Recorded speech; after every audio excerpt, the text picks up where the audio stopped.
Agar quyosh tuyuqsiz yo'qolib ketsa, yer sharida qanday o'zgarish yuz beradi? Yo'qolgan shu vaqtda yer sharida ilgirki selishtirganda hech qanday farq bo'lmaydi. 8 minut 20 sekunddan keyin eng oxiri quyosh nuri yer shariga yetib keladi. Osmon tuyuqsiz qorong'ulashadi. Mangulik qorong'ulik shu zamon butun yer sharini qoplaydi. Quyosh yo'qolib 10 minutdan keyin oy shari bizning ko'rish doiramizdan mangu yo'qaydi.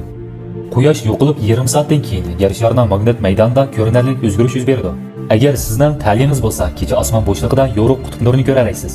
Quyosh yo'qolib 1 soatdan keyin yer yuz temperaturasi tuyuqsiz tuvanlaydi, lekin yer sharining ichki yadrosi yanada kuchli energiya tarqalaydi. To'r signali bara-bara uzilishga boshlaydi. Quyosh yo'qolib 1 kundan keyin kishilar orzu qilgan subuhi yetib kelmaydi hamda mangu yetib kelmaydi.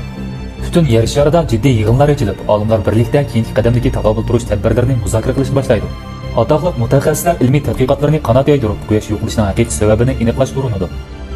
Quyosh yo'qolib 1 haftadan keyin o'simliklardan fotosintez roli butunlay to'xtaydi, yana davomli oksigin ishlab chiqarmaydi. Yer sharidagi 90% o'simlik sovuq va yoritish yetarli bo'lmasligi sababidan orqa-orqadan yo'qolib ketadi. Elektr stansiyalarmi eng oxirgi yiqilg'ini ishlatib bo'lgandan keyin ko'p miqdordagi elektr va par bilan ta'minlash asoslarlari to'xtab qoladi. Yer yuz temperaturasi bara-bara 0 dan tuvan 10 selsiy gradus tushib qoladi. İnsanlar oxiri ishning og'ir ekanligini his qilib yetadi va sovuqdan mudofialanish kiyimlarini kiyishga boshlab yangi makan izlaydi. Bir qism kishilar suv osti kemasiga o'tirib, cho'nqur dengiz ostiga sho'ng'iydi. Bir qism odamlar yonoqtaq atrofidagi oqshomlarda isinadi. Quyosh yo'qolib 1 oydan keyin mo'jiza yuz bermaydi.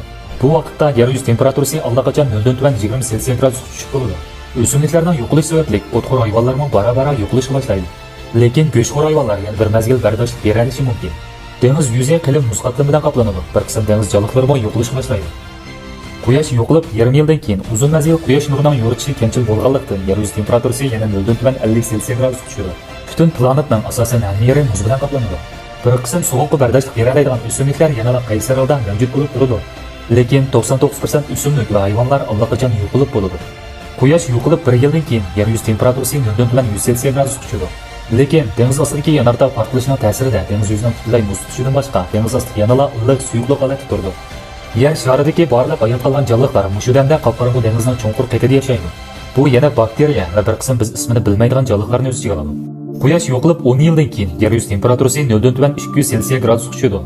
Bu vaqtda intayin tuvan temperaturaga bardoshlik bera oladigan bakteriyalardan boshqa yer sharidagi barliq hayotlik balkim qayta mavjud bo'lmasligi mumkin. Quyosh yo'qolib 100 yildan keyin yer yuz temperaturasi muqimmaldan 0 dan tuvan 200 selsiy gradusda holatni saqlaydi. Atmosfera qatlami shiddatli taraydi, o'zin qavati yo'qoladi. Olamdagi yuqori o'rinliq radiatsiya yer yuziga bevosita yetib keladi. Insoniyat madaniyatining barliq iznolari hammasi ko'z yetkizish muzliqlarining ostiga g'arq bo'ladi. Shuning bilan hech qanday bir sabab yer sharida yana hayotlik mavjud ekanligini isbotlay olmaydi. Mana quyosh orbitasining asoratidan qutulg'achqa yer shari allaqachon qop-qorong'u olamda 100 yil sargardon bo'ldi. Biz yer sharini talaylik deb farz qilsak, bu sargardonlik musofasida hech qanday bir kichik sayyora yoki meteoritlarga so'qilmasa, undaqda u mana hozir allaqachon yulduzlararo bo'shliq doirasiga kirib bo'ldi. Biz yer sharining oxirgi taqdirining nima bo'ldig'ini bilmaymiz. Faqatla insonlarga tava Ironing butunlay oxirlashganligini bilamiz. Bo'ldi. Bu qitimli hikoya oxirlashdi.